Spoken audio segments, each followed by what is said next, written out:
আসসালামু আলাইকুম রহমতুল্লাহ বরাকাত। এসএসসি দাখিল সমমানের পরীক্ষা 2026 সেটা শেষ হয়েছে এবং সেটার ফলাফলও প্রকাশিত হয়েছে। এই বছর 18,29,485 জন শিক্ষার্থী পরীক্ষা অংশগ্রহণ করেছে। তার মধ্যে 11,38,877 জন শিক্ষার্থী কৃতকার্য হয়েছে, পাশ করেছে।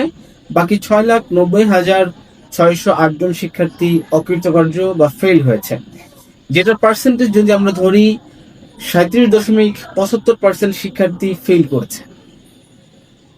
কেন এই পরিসংখ্যান বলছে এটা আপনারা সবাই জানেন, তারপর আমি কেন বললাম। যেদিন ফলাফল প্রকাশিত হয়েছে সেদিন থেকেই আমরা গণমাধ্যমে বিভিন্ন খবর শুনছি, আত্মহননের খবর। ফেল করা শিক্ষার্থী আত্মহনন করেছে, আত্মহত্যা করেছে, অমুক মেয়ে আত্মহত্যা করেছে, অমুক ছেলে আত্মহত্যা করেছে। কেন কেন এগুলো ঘটছে? এটা একটা অপ্রিয় সত্য কথা।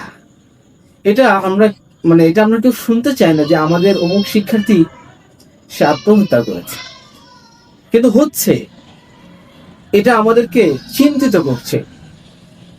এখানে আমাদের যারা প্রিয় শিক্ষার্থী ভাই বোনেরা আছে তাদের কাছে আমি অনুরোধ করতে চাই যে দেখো, একটি পরীক্ষায় তোমার পরিচয় না। একটা পরীক্ষায় ব্যর্থ হয়েছে মানে তোমার জীবনের আর কখনোই তুমি সফল হবে না এমনটা না, বরং তুমি ব্যর্থতার যে শোক, এই শোককে তুমি শক্তিতে পরিণত করে পরবর্তীর জন্য তুমি চেষ্টা করো। এরকম অসংখ্য অগণিত শত শত হাজার হাজার শিক্ষার্থী আছে যারা ব্যর্থতার পরে এমন সাফল্য দেখিয়েছে যেটা পৃথিবীকে চমকে দিয়েছে। সুতরাং তুমিও চমকে দিতে পারো এই পৃথিবীকে, তুমিও চমকে দিতে পারো তোমার বাবা মা, আত্মীয় স্বজন, পরিবার পরিজন, তোমার প্রতিবেশীকে, তোমার দেশবাসীকে। সেজন্য তোমাকে প্রস্তুতি নিতে হবে। এখানে গুরুত্বপূর্ণ একটা পয়েন্ট হচ্ছে অভিভাবক। আমাদের যারা অভিভাবক আছেন, অভিভাবকরা যখন ছেলেমেয়েরা পাশ করে, ভালো রেজাল্ট করে, তাদেরকে নিয়ে আমরা গর্ববোধ করি, তাদেরকে নিয়ে আমরা আনন্দিত হই, মিষ্টিমুখ করি। যখন এই ছেলে মেয়েগুলি অকৃতকার্য হয়, তাদেরকে আমরা এমনভাবে গালমন্দ করি যে তারা এই কঠিন ডিসিশন নিতে তারা বাধ্য হয়। দেখেন, যে ছেলেটা পাশ করেছে, ভালো রেজাল্ট করেছে, সে আপনার সন্তান। এই ছেলেটা যদি খারাপ রেজাল্ট করে, সে কি আপনার সন্তানের নাম থেকে বাইরে চলে গেল? সে কি আপনার সন্তানের লিস্টের বাইরে চলে গেল? আপনি কেন তাকে অবজ্ঞা করছেন, অবহেলা করছেন? বরং ছেলেটা খারাপ রেজাল্ট করার কারণে সে দুঃখ ভারাক্রান্ত হৃদয়ে আছে, খারাপ লাগছে তার। তাকে এই সময় সান্ত্বনা দেওয়া দরকার, তাকে এই সময় তার সাপোর্ট করা দরকার, এবং তাকে তার এই শোককে শক্তিতে পরিণত কিভাবে করা যায় সেজন্য তাকে কাউন্সিলিং করা দরকার। আপনি তাকে বসেন, কাউন্সিলিং করেন, সে যেন কঠিন খারাপ কোনো সিদ্ধান্ত না নেয়, বরং তার এই ব্যর্থতাকে কাজে লাগিয়ে সে পরবর্তী প্রস্তুতি সে যেন গ্রহণ করে। আমরা কি সেটা করছি? সাথে সাথে গুরুত্বপূর্ণ বিষয় হচ্ছে, আমাদের আশপাশের কিছু মানুষ থাকে খুবই খারাপ, ইবলিস টাইপের মানুষ। এরা হলো ইবলিস টাইপের মানুষ। এবং চাচি, ফুফু এবং প্রতিবেশী আন্টিদের মধ্যে এই ইবলিস টাইপের মহিলা বেশি থাকে। তারা জিজ্ঞেস করে, ভাবি আপনার ছেলে কি রেজাল্ট করেছে?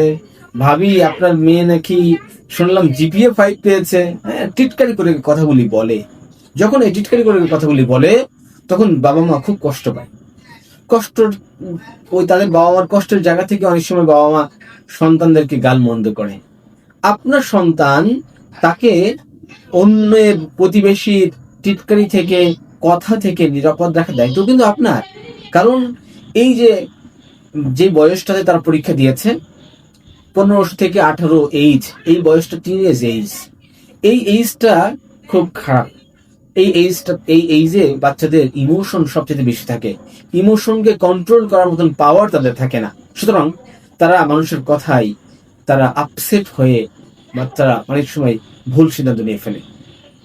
এজন্য আমি বলবো, আল্লাহ সুবহানাহু ওয়া তাআলা সূরা আলাম নাশরাহের মধ্যে বলছেন, ফাইন্না মা'আল উসরি ইসরা, চেষ্টার সাথেই রয়েছে স্বস্তি। আমরা যদি চেষ্টা করি, ব্যর্থ হলাম, আবার চেষ্টা করব, ব্যর্থ হব, চেষ্টা আমরা করতেই থাকবো। মুসলিম হিসাবে, আল্লাহর বান্দা হিসাবে আমাদের আসলে চেষ্টা করাটাই আমাদের কাজ।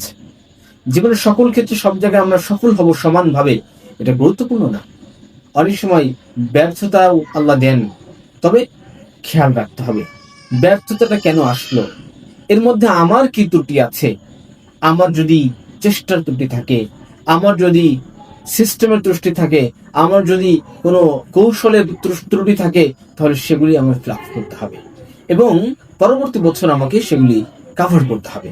আমাকে একটা লিস্ট, একটা ডায়েরি নিয়ে আমি বসে আমি লিস্ট করি। আপনি আপনার সন্তানকে সাথে নেন, খুব সুন্দর একটা পরিবেশে যান, যে একটা ডায়েরি নিয়ে বসে বলেন, বাবা তুমি ফেল করেছো, সমস্যা নাই, কেন ফেল করেছো সেই লিস্ট তৈরি করো। এই লিস্টগুলো তৈরি করে এই সমস্যাগুলি সলিউশনের তুমি চেষ্টা করবে এবং তুমি পরবর্তী বছর ভালো রেজাল্ট করবে।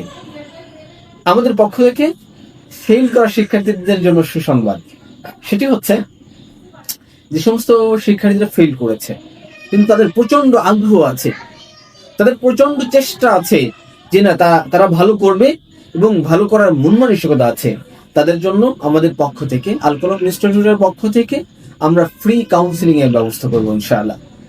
কিভাবে তাদের এই অকৃতকার্য অবস্থা থেকে তারা ভালো অবস্থায় যেতে পারে, তারা পরবর্তী বছর ভালো রেজাল্ট করতে পারে, তার পরিবারের মুখে হাসি ফোটাতে পারে, সেজন্য আমরা একটা ফ্রি কাউন্সিলিং এর ব্যবস্থা করব। সেখানে একবারে প্র্যাকটিক্যালি একটা ছেলে মেয়ে ব্যর্থতার কারণগুলি সে নিজে বের করতে পারবে এবং ব্যর্থতা থেকে সে কিভাবে উঠতে পারে, কিভাবে সে ভালো করতে পারে, সেই পদ্ধতি ইনশাআল্লাহ আমরা চেষ্টা করব। সাথে সাথে আমাদের কিডস কোরআন শিক্ষা যে ব্যাচ আছে, সেখানেও আমরা এই সমস্ত শিক্ষার্থী যারা প্রচন্ড আগ্রহী, ফেল করেছে বাট প্রচন্ড আগ্রহী, তাদেরকে আমরা ফ্রি অ্যাডমিশনের ব্যবস্থা করবো ইনশাআল্লাহ। আল্লাহ আমাদেরকে তৌফিক দেন। আশা করছি আমাদের অভিভাবক এবং আমাদের ছেলে মেয়েরা আপনারা বুঝবে, তোমরা বুঝবে এবং তোমরা সঠিক সিদ্ধান্তটাই নিবে।